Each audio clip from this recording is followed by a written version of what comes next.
फ़लस्तीन के ख़िलाफ़ यहूदी और पूरा अमेरिका क्यों लगा हुआ है? क्योंकि फ़लस्तीन में टिकटॉक के स्टार पैदा नहीं होते। फ़लस्तीन में सारा दिन मोबाइल पर चला बैठकर गेमें खेलने वाले लोग पैदा नहीं होते। फ़लस्तीन में रंग बिरंगे अपने बाल करके सारा दिन आवारागर्दी करने वाले नौजवान पैदा नहीं होते। फ़लस्तीन में रुए ज़मीन के आज भी अव्वल दर्जे के मुसलमान पैदा होते हैं, जो आला तालीम हासिल करते हैं, जिनका किरदार रसूलुल्लाह सल्लल्लाहु अलैहि वसल्लम के हुक्म के मुताबिक है, जहाँ शहीद होना लोग अपने लिए फ़ख्र की बात समझते हैं, जिनकी ज़ुबान रसूलुल्लाह सल्लल्लाहु अलैहि वसल्लम का नाम लेके नहीं थकती, जो रसूलुल्लाह सल्लल्लाहु अलैहि वसल्लम के किबला अव्वल को अपनी जबीनों के साथ सजाते हैं, शहादत दे देते हैं। इसलिए पूरी दुनिया का यहूदी उनके खिलाफ लगा हुआ है। 21,000 लड़कियों ने हिफ्ज़ किया इस रमज़ान में फ़लस्तीन में। हमारे पास कुरान पढ़ने को टाइम नहीं मिला,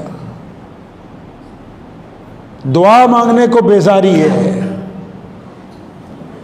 दुनिया आज अमेरिका और यहूदी क्यों परेशान है? आप पढ़िए, बीबीसी की परसों रिपोर्ट आई है कि इनको कौन सामान दे रहा है। पता लगा कि फ़लस्तीनियों को सामान कोई नहीं दे रहा, सारा कुछ खुद ही बना रहे हैं।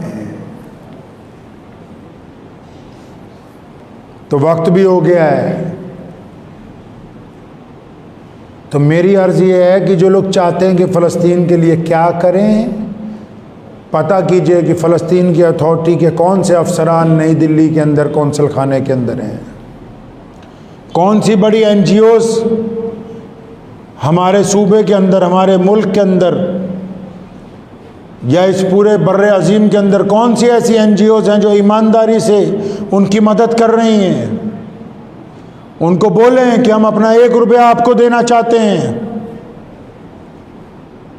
उनको दें।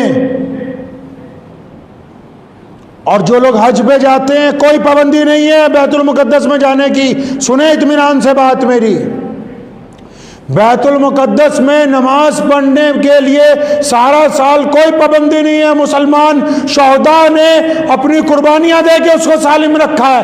ये उसी को तो बंद करने जा रहे थे अभी रमजान से पहले कि दोबारा इतनी बड़ी कुर्बानी देनी पड़ी है।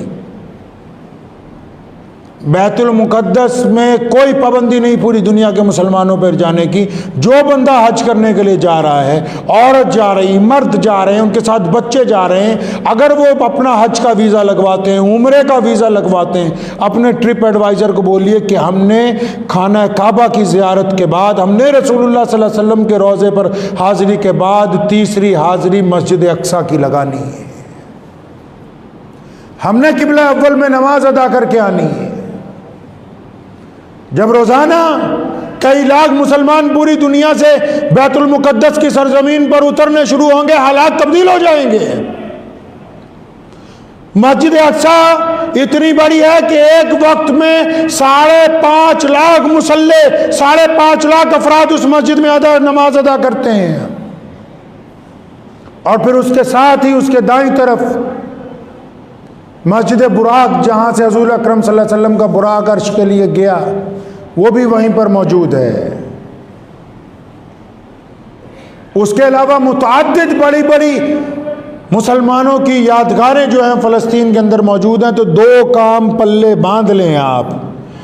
सिर्फ रोने के साथ कुछ नहीं हो सकता है, कली दुआएं करने से कुछ हासिल नहीं हो सकता। अगर दुआ करनी है तो अल्लाह से कहें, या अल्लाह मुझे तौफीक दें कि मैं अपनी नेक कमाई में से फ़लस्तीन के मज़लूम मुसलमानों का हिस्सा निकालूं।